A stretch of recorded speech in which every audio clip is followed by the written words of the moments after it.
Hey, in this video, I'll teach you how to communicate better with people. This applies to friendships, relationships, or really just with anybody you interact with. And when you communicate better, when you express yourself better, you're going to have deeper connections, more meaningful connections, and things will just work smoothly. You know, you'll be better able to negotiate things. Your relationships will be better because you'll both feel listened to, and listening is a big part of this, which I'll explain later. And it's just going to ultimately be a lot better for you and everybody else. So my name's Stef, and I teach people how to biohack and improve their lives through various techniques. So make sure to subscribe and check out my links in the description. I've got some very useful resources for you, things you can use, free training, all kinds of stuff. So check that out. And make sure to watch till the end. Okay, I know it's tough in this day and age. We have all kinds of distractions going on, but I will show at the end a really common mistake that people make with their communication, which if you do that, it's going to lower your morale as well. You're going to feel worse. So make sure you watch that mistake, and let's just get right into it. So tip number one is you need to practice good listening. It always starts with listening because good speakers are always good listeners.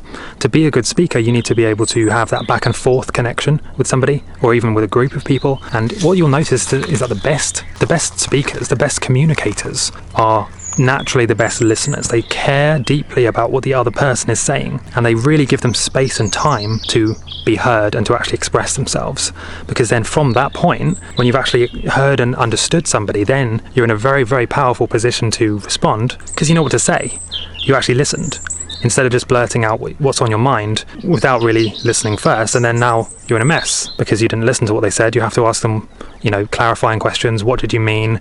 Oh, sorry, I thought you meant this, because you didn't really listen in the first place. Next is to manage your emotions. Your emotions are very powerful. When you communicate purely from emotion, you can sometimes lose the ability to think clearly, and this is especially true in arguments. If you're a very emotional person and you get angry and triggered very easily, what happens is you're reactionary. So instead of actually listening to the other person, you hear a couple of trigger words or you feel a certain way, and then suddenly you explode. You start insulting them, you start criticizing and not really responding to what they said, but more to how you feel. And this is a very important distinction to make. What people say is very different to how you feel, and you should, by knowing the difference, you'll actually be able to respond properly instead of just reacting emotionally. So I do actually have a huge section on this in my a free training webinar that I made for you. The link's in the description. It also shows you how to raise your vibrations and change your energy. So yeah, if you haven't checked that out, watch that. The next tip is to practice public speaking. Like anything, it's a skill. When I first started making videos, for instance, I was absolutely terrible at speaking. I didn't know how to talk to a camera. I couldn't put sentences together, and the whole thing was a mess. Okay, now hopefully I'm a little bit better than that now, but it definitely wasn't like that at the beginning. In fact, it was very difficult, and it took a long time, a lot of practice to actually improve at that. So there's various different ways you can do this. You can go to things like Toastmasters. You can go to meetup groups where you're able to actually practice speaking and talking to people, or you can just do it naturally. Just go to social events and just try and socialize and communicate with people that you normally wouldn't talk to. Try and mingle a bit and actually make the effort to socialize and go and interact with people that you normally wouldn't do. Like, for example, a taxi driver or your delivery driver, or really any of these people which sometimes you just kind of drift through on autopilot without talking to them. These are examples of how you can actually practice your public speaking basically for free. The next step is actually very powerful, and it kind of goes along with the listening thing that I mentioned earlier, and that is to develop some kind of filter. You don't just want to be saying the first thing that comes to your mind, and most people who do that, they often say things they regret.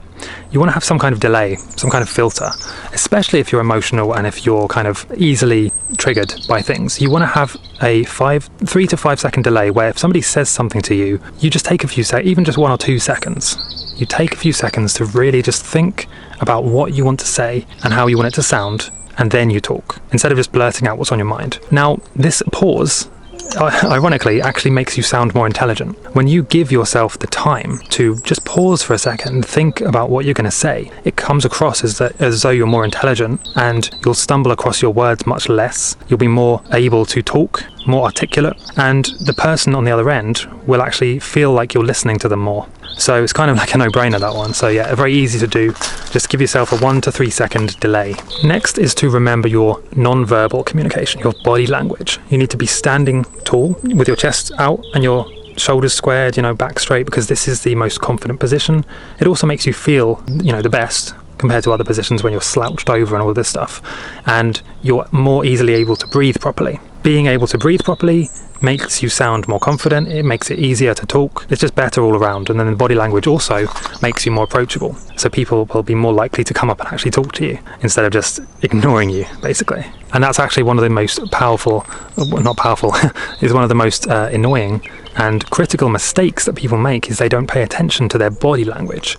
I'm going to tell you one last mistake people make with their communications, but before I do that, remember to subscribe and just kind of leave a comment now saying what you want to do, why you want to improve your communication, and tell me a bit more about your experiences and what has been going on for you so far, because it is a challenge for some people. For a lot of people, actually. For me, it was definitely a challenge. And remember, I have this Raise Your Vibrations training, the link's in the description, so when you're finished with this video, go and check that out. Okay, so the last and most critical mistake that people make with their communication, you need to stop focusing on what you want from the conversation and instead focus on actually caring about what they're saying. This is really important. And let's say this applies to everything, but let's say, for example, you're trying to get a raise. So you walk into your boss's office and you focus the whole conversation on trying to get a raise, a pay rise. If you don't pick up on what the boss is actually saying, then you're going to miss these subtle cues that it might not be the best time to ask. You might miss key details that he or she is telling you that would make it obvious that now is a bad time to ask and you should probably try tomorrow